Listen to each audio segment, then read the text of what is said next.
آپ بھی بولیں۔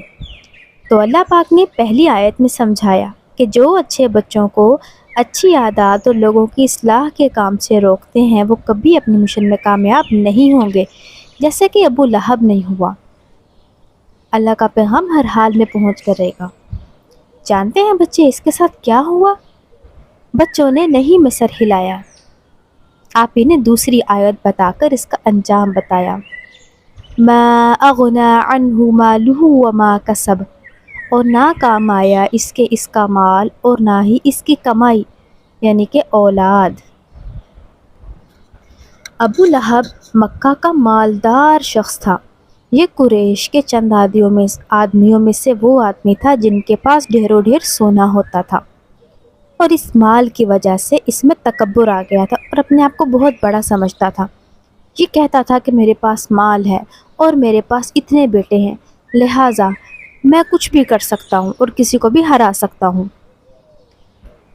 جبکہ اللہ تعالیٰ کے کام سے لوگوں کو روکنے کی وجہ سے اللہ تعالیٰ نے اس کو اس کے مشن میں کامیاب نہیں ہونے دیا اور اس کو ایک بیماری لگا دی۔ اس بیماری کی وجہ سے اس کے جسم پر بڑے بڑے پھوڑے نکل آئے جن سے پیپ نکلتی، اور لوگ اس کی بدبو کی وجہ سے اس کے پاس نہ پھٹکتے اور اس کو لعن طعن کرتے، اور اس کی اولاد بھی اس کے قریب نہ آتی۔ حالانکہ اسی بیماری کی وجہ سے وہ مر گیا۔ مرنے کے بعد لوگوں نے اسے طعن و تشنیع کا نشانہ بنایا، برا بھلا کہا، اور اس کے بچوں نے لکڑیوں سے چارپائی کو ایک گھڑے میں ڈال دیا۔ یعنی اس آیت سے اللہ تعالیٰ نے بتایا کہ جو اللہ تعالیٰ کے اچھے کاموں سے لوگوں کو روکتے ہیں اور اس کے بعد میں اللہ سے توبہ نہیں کرتے، تو جس بات پر وہ اپنے آپ کو بڑا سمجھتے ہیں ان کی یہ بڑائی اللہ تعالیٰ چھین لیتے ہیں، اور پھر انجام ان کا بہت برا ہوتا ہے۔ عمر بولا، جی آپی، یعنی اس میں ہمیں یہ بتایا گیا کہ جب بھی ہم کوئی برا کام کرتے ہیں تو ہمیں یہ لگتا ہے کہ ہمیں ہمارے پیرنٹس بچا لیں گے یا ہم وہاں سے بھاگ جائیں گے۔ تو اس آیت میں اللہ تعالیٰ نے بتایا کہ اگر ہم کوئی غلط کام کریں تو ہم اللہ تعالیٰ کی سزا سے نہیں چھپ سکتے۔ اللہ تعالیٰ تو ہمیں ہر جگہ پکڑنے کی طاقت رکھتے ہیں، لہٰذا کبھی بھی غلط کام کر کے یہ توقع نہیں رکھنی چاہیے کہ ہم اللہ تعالیٰ کی گرفت سے نکل جائیں گے۔ جیسے ابو لہب کو سزا ملی ایسے ہمیں بھی مل سکتی ہے۔ آپ بھی بولی، جی بالکل یہی بات ہے۔ پھر آپ نے اگلی آیت پڑھی، سَيَصْلَىٰ نَارًا ذَاتَ لَهَبٍ، اور اسے شعلوں والی بھڑکتی ہوئی آگ میں ڈالا جائے گا۔ اس آیت میں اللہ تعالیٰ نے ہمیں یہ بتایا کہ ابو لہب کا انجام دنیا میں تو برا ہوا، لیکن اس کے ساتھ ساتھ اس نے اپنی آخرت برباد کر لی۔ یاد رکھیں بچوں، اس دنیا میں ہم جو بھی غلط کام کرتے ہیں اس کا حساب ہمیں آخرت میں ضرور دینا ہے۔ دنیا میں اگر بعض اوقات ایسا ہو جائے کہ ہمیں اپنے کیے کی فوراً غلط سزا نہ ملے تو آخرت میں تو نہیں بچ سکتے۔ تو آخرت کا انجام ابو لہب کا بہت برا ہوا، اور اللہ تعالیٰ نے اس کو جہنم میں ڈالا جو کہ بھڑکتی ہوئی آگ تھی۔ تو اس آیت کو اپنے ذہن میں رکھتے ہوئے یہ یاد رکھیں کہ ہم نے نہ صرف اس دنیا میں اچھے کام کر کے اس دنیا کو سنوارنا ہے، بلکہ ہمیشہ کی زندگی میں اللہ تعالیٰ سے جنت حاصل کرنی ہے۔ تو اللہ تعالیٰ کی رحمت کے حقدار ہم تبھی بنیں گے جب ہم دنیا میں اچھے کام کریں گے، اور کوئی بھی غلط کام کرتے وقت سوچ لیا کریں کہ آخرت میں پھر انجام کیا ہوگا۔ پھر آپ نے اگلی آیت پڑھی، وَامْرَأَتُهُ حَمَّالَةَ الْحَطَبِ، اور اس کی بیوی ہے بہت زیادہ ایندھن اٹھانے والی اور بہت کوشش سے اٹھانے والی۔ اس آیت میں ہمیں بتا دیا گیا کہ ابو لہب تو غلط کرتا تھا، لیکن جو اس کی پارٹنر تھی، اس کی بیوی، اس کو تو ابو لہب کو صحیح گائیڈ کرنا چاہیے تھا، لیکن اس نے بھی اس کو صحیح گائیڈ نہیں کیا بلکہ اس کے غلط کاموں میں اس کا ساتھ دیا، اور اللہ کے نبی کے رستے میں خاردار جھاڑیاں لا کر رکھتی تھی۔ تو اللہ تعالیٰ نے اس کو بھی اس عذاب میں ساتھ شامل کیا۔ تو بچوں اس آیت سے یاد رکھیں کہ جب بھی ہمارا کوئی ساتھی غلط کام کرے تو اس کا غلط کام میں ساتھ نہیں دینا چاہیے، بلکہ اس کو بھی سیدھے رستے کی طرف لانے کی کوشش کرنی چاہیے۔ اس میں بہت زیادہ خوفناک بات یہ ہے کہ وہ خود اپنے لیے ایندھن جمع کرنے والی ہے قیامت میں۔ بچوں، ایندھن وہ چیز ہوتی ہے کہ جس سے آگ اور زیادہ بھڑک جاتی ہے، جیسے کہ پیٹرول یا مٹی کا تیل۔ اگر آپ آگ کے اوپر یہ ڈالیں گے تو اس سے آگ اور زیادہ بھڑکے گی۔ تو جیسے اب جیسے ابو لہب کی بیوی دنیا میں ابو لہب کے غلط مشن میں اس کا ساتھ اور دیتی تھی، اس کو اور زیادہ شے دیتی تھی، تو اللہ تعالیٰ نے اس کا انجام یہ رکھا کہ قیامت کے دن آخرت میں وہ اپنے لیے خود لکڑیاں جمع کر کر کے لائے گی، جس سے جہنم کی آگ اور زیادہ بھڑک جائے گی۔ اب یہ اللہ بہتر جانتا ہے کہ وہ کون سا ایندھن اکٹھا کر کے لائے گی اپنے لیے، جس سے جہنم کی آگ اور زیادہ بھڑکے گی۔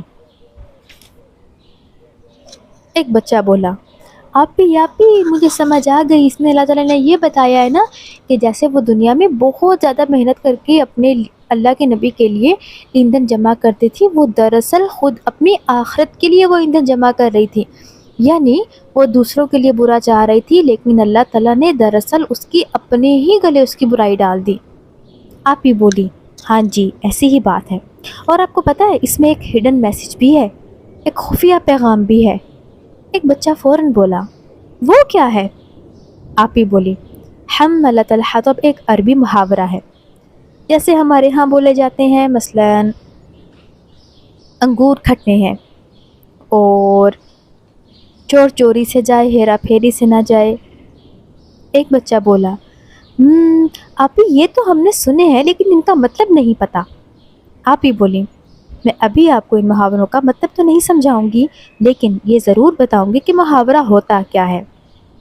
زینب نے کچھ سوچتے ہوئے آسان زبان میں بچوں کو سمجھانے کی کوشش کی۔ بچوں، محاورہ ایک ایسا فقرہ ہوتا ہے جس کے اندر ایک ہڈن میسج ہوتا ہے۔ وہ سب کو سمجھ نہیں آتا، بس اتنا ضرور پتہ چل جاتا ہے کہ بات کچھ اس نوعیت کی ہے۔ مثلاً اردو کتاب میں انگور کھٹے ہیں اور اتفاق میں برکت ہے، یہ کہانی تو آپ نے پڑھی ہے نا؟ بڑے بچوں نے زور و شور سے سر ہلایا، جی جی آپی۔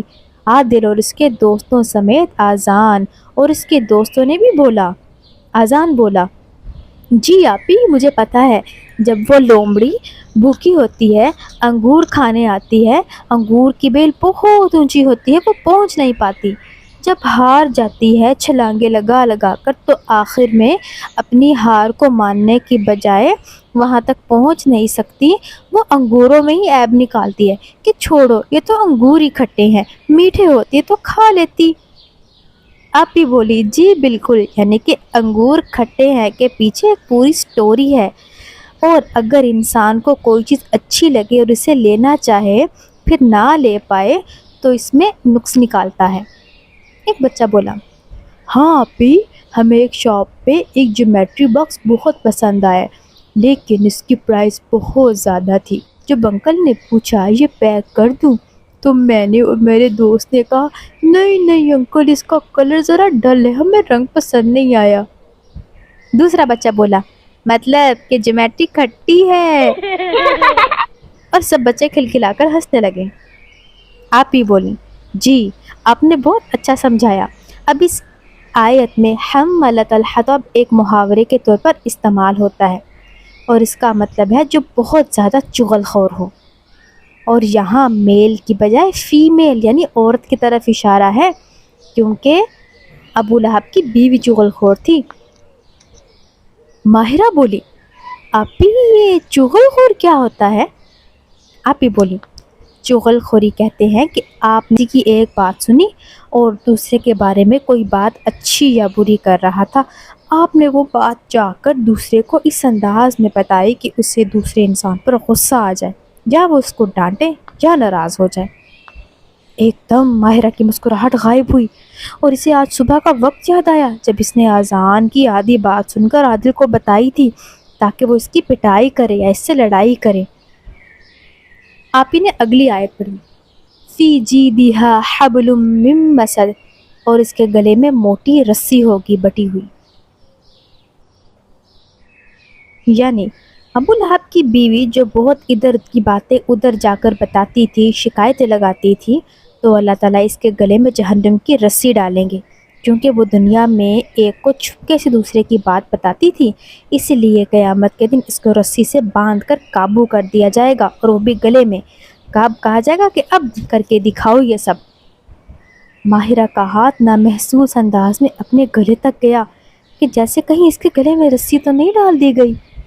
ماہرہ تھوڑا ڈرتے بولی، آپ ہی اگر کسی نے دوسرے کی شکایت کسی کو لگا دی ہو اور وہ لڑائی کرنے لگے ہوں تو ہمیں کیا کرنا چاہیے؟ آپ ہی بولی، پیاری ماہرہ، اس سے پہلے اللہ تعالیٰ سے معافی مانگ لینی چاہیے اور دعا کرنی چاہیے اور اس غلط عادت کو ختم کرنا چاہیے۔ اگر آپ نے کسی کی برائی دوسرے کو بتا کر لڑائی کرائی ہے تو اب آپ صلح کروا دیں اور دوسروں کو دوسرے کی اچھی باتیں بتایا کریں۔ پھر آپ اس سب بچوں کو دیکھتے بولیں، بچوں، اپنے گھروں میں بھی اگر آپ اپنی بہن یا بھائی سے کوئی غلط بات ہو جائے تو اس کی شکایت فوراً ماما یا بابا سے نہیں لگاتے، بلکہ اس کو خود سمجھاتے ہیں، اور اگر وہ ایک بار، 2 بار یا 3 بار سمجھانے سے بھی نہ سمجھے تو کسی بڑے کو بتاتے ہیں، لیکن اس وقت بھی بات کو بڑھا چڑھا کر بیان نہیں کرتے، بلکہ ایسے بتاتے ہیں کہ دوسرے کو غصہ نہ آئے اور سامنے والے کی اصلاح بھی ہو جائے۔ ماہرہ نے فوراً دل میں اللہ کو مخاطب کرتے ہوئے معافی مانگی، اور اسے اب اپنے چغل خوری کو صحیح کرنا تھا، یعنی کہ اذان اور عادل کی صلح کرانی تھی۔ سٹوری ختم ہونے پر ایک بچے نے کھڑے ہو کر سورۃ اللہب کی تلاوت کی۔ آپ ہی کا شکریہ ادا کرتی اب سب اپنے گھر جانے لگے۔ ماہرہ اسپارک گروپ کے پاس آئی اور ذرا شرمندہ ہوتے مخاطب کیا۔ ماہرہ بولی، عادل، آج صبح جو میں نے تمہیں بات بتائی وہ آدھی ٹھیک تھی اور آدھی ٹھیک نہیں تھی۔ عادل بولا، کیا مطلب؟ ماہرہ بولی، آج صبح اذان کے دوستوں نے یہ بات کی تھی کہ تمہاری شکایت لگائیں گے۔ جب میں کلاس سے نکلی تو میں نے سنا کہ اذان اپنے دوستوں کو سمجھا رہا تھا کہ تمہاری شکایت نہ لگائیں، لیکن میں نے تم سے آدھی بات بتائی، مجھے پتہ نہیں تھا کہ اسے چغلی کہتے ہیں۔ پھر مسکراتے بولی، مگر میں نے اللہ سے توبہ کر لی ہے، آئندہ نہیں کروں گی۔ پھر عادل کو دیکھتے بولی، عادل، ویسے تم اور تمہارے دوست اذان اور اس کے دوستوں کے ساتھ اچھا نہیں کرتے۔ اذان بھی تو آپ سلم کی طرح دوسروں کو اچھی باتیں بتاتا ہے، تم اور تمہارے دوست ابو لہب کی طرح اس کی نقلیں اتارتے ہو اور اسے تنگ کرتے ہو، یہ اچھی بات نہیں ہے۔ تم بھی توبہ کر لو اور ان سے معافی مانگو۔ میں تو چلی زینب آپی کو اللہ حافظ کہنے اور شکریہ کرنے۔ یہ کہہ کر ماہرہ چلے گئی۔ اب عادل اور اس کے دوستوں کو اپنی غلطی کا احساس ہو گیا تھا، لہٰذا وہ سوچ رہے تھے کہ کیسے معافی مانگیں۔ یہ سوچتے عادل اب اذان اور اس کے دوستوں کی طرف بڑھنے لگے جو اب زینب آپی کے پاس کھڑے ہوئے تھے۔ زینب آپی نے ان سے بھی اللہ حافظ کہا اور چلے گئیں۔ ان کے جاتے ہی اذان عادل اس کے دوستوں سے بولا، عادل، کیا تم اور تمہارے دوست آج ہماری کٹی پارٹی میں شامل ہوگے؟ عادل اور اس کے دوست ایک دوسرے کو حیرت سے دیکھتے لگے کہ اذان بجائے ان کے برے رویے پر لڑنے کے ان کو پارٹی میں بلا رہا ہے۔ عادل بولا، ہاں، کیوں نہیں۔ پھر جب وہ اپنے ٹری ہاؤس کے پاس پہنچے تو عادل ذرا ہمت کر کے بولا، اذان، وی آر سوری، ہمیں معاف کر دو، ہم نے تمہارے دوستوں کو بہت تنگ کیا اور تمہیں بھی، لیکن انشاءاللہ آئندہ ایسا نہیں ہوگا۔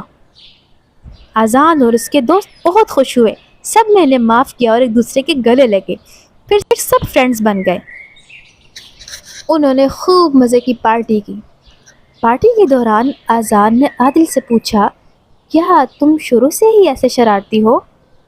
عادل بولا، نہیں، میں چھوٹی موٹی شرارتیں کرتا تھا مگر کسی کو تنگ نہیں کرتا تھا، لیکن یہ ہے کہ مجھے غصہ تھوڑا جلدی ہی آ جاتا ہے، اور ایک دفعہ میں نے ایک لڑکے کی پٹائی کر دی تو میرے دوست مجھے اسپارک کہنے لگے، یعنی اس میں تو بہت ہی زیادہ غصہ ہے۔ یہ بات سن کر مجھے لگا کہ شاید یہ بہت اچھی چیز ہے، اس سے تو میں پرومیننٹ ہو جاؤں گا، اور پھر میں نے سب کو تنگ کرنا شروع کر دیا اور پھر اپنے گروپ کا نام ہی اسپارک رکھ دیا کہ سب ڈر جائیں، لیکن اب میں اسپارک کی جگہ ہدایہ یعنی کہ لائٹ بنوں گا۔ اذان بولا، انشاءاللہ یہ تو بہت اچھی بات ہے، اور مجھے پتہ چل گیا کہ تمہارے غلط کام کرنے پر تم نے خود کو نہیں روکا، اور تمہارے نام کی وجہ سے تم اپنے آپ کو بہت بڑی چیز سمجھنے لگے۔ ہاں، اور اس سے یہ بات تو پتہ چلتی ہے نا کہ ہمیں سوچ سمجھ کر نام رکھنا چاہیے، چاہے پھر وہ ہمارا اپنا نام ہو، چاہے پھر وہ ہمارا نک نیم ہو، یا چاہے کسی کا محبت میں رکھا گیا نام ہو، کیونکہ بہرحال جو نام ہے انسان کی شخصیت پر بہت زیادہ اثر ڈالتا ہے۔ پھر سب نے مل کر پارٹی کو انجوائے کیا، اور اب اسکول میں وہ اسپار گروپ کی بجائے ہدایہ گروپ بن گئے تھے۔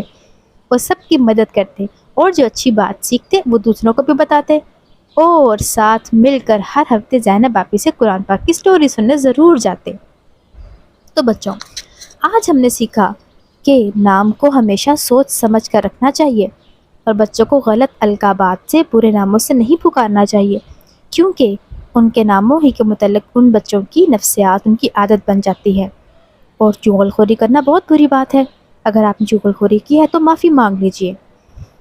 اور اس کے ساتھ ساتھ ہم نے سیکھا کہ ابو لہب کی بیوی، جس کا خاص طور پر اس صورت میں ذکر کیا گیا، اس کا کردار ایک خاص تھا۔ ابو لہب کی بیوی ایک عورت تھی، ہم بھی ایک عورت ہیں، خاص طور پر بچیاں جو بڑی ہو کر ایک عورت بنے گی۔ ایک عورت کے اوپر اور ایک لڑکی کے اوپر گھر کی ذمہ داری ہوتی ہے کہ وہ اپنے گھر کے ماحول کو اچھا بھی بنا سکتی ہے اور برا بھی بنا سکتی ہے، لہٰذا گھر میں جب بھی کوئی اچھی بات ہو تو اس کو اپریشیٹ کریں، اور جب بھی کوئی بری بات ہو یا لڑائی ہونے لگے تو آپ ماحول کو پرسکون کرنے کی کوشش کیجیے۔ اب تک کے لیے اللہ حافظ۔